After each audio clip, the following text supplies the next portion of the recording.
गांव के एक किनारे पर पुराना टूटा हुआ मकान था। लोग इसको हवा का घर कहते थे। वजह ये थी कि रात के वक्त वहां से हवा नहीं बल्कि आवाजें आती थी। कोई कहता है रोने की आवाजें आती हैं, और कोई कहता है कि किसी के कदमों की आड़, किसी के कदमों की चाप सुनाई देती है, और कोई कहता है कि खिड़की में कोई साया भटकता है। पूरा गांव इस कश्मकश में है कि ये इस पुराने वीराने में, इस पुराने खंडर में क्या है। लेकिन पूरे गांव में एक लड़का था वाहिद, जो इन सब बातों पर यकीन नहीं रखता था, और वो बहादुर था, जवान था। उसका नाम था सुलेमान। एक रात उसके दोस्तों ने उसको चैलेंज दिया, अगर तू इतना दिलेर है और बहादुर है और इस बात पर यकीन नहीं रखता, तो इस पुराने खंडर में जा, उसकी खिड़की पर अपना नाम लिख कर आ चाक से। सुलेमान हंसा और बोला, बच्चों वाली बातें मैं नहीं करता बेटा। और उसने उनका चैलेंज कबूल कर लिया और वो चला उस वीराने खंडर में जहां पर भयानक हवा थी, कोई साया था, कोई बला नहीं करता बेटा।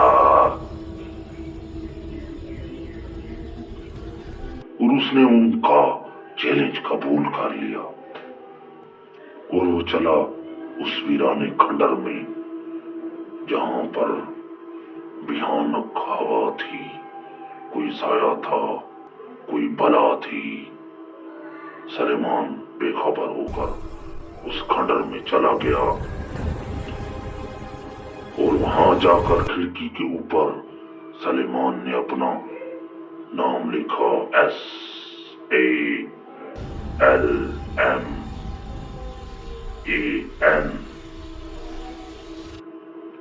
जैसे ही आखिरी हरफ लिखा N,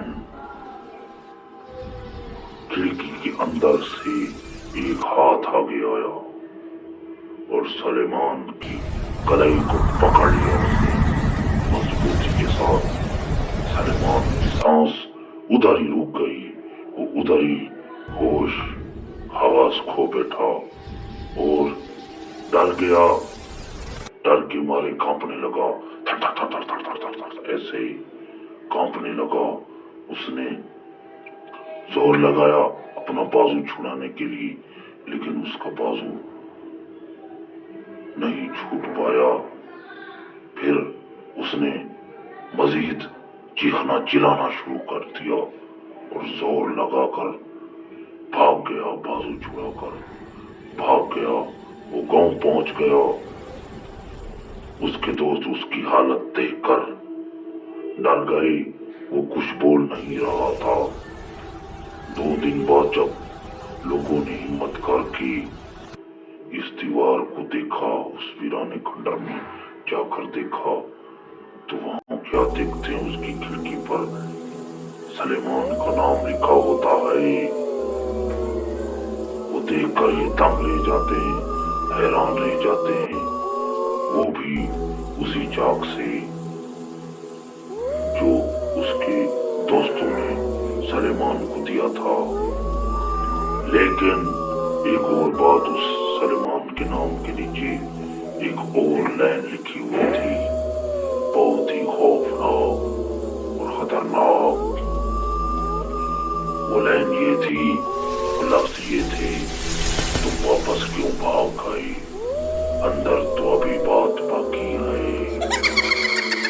दोस्तों, अगर आप इस कहानी का सेकंड पार्ट देखना चाहते हैं तो मेरे इस चैनल को सब्सक्राइब करें और लाइक करें।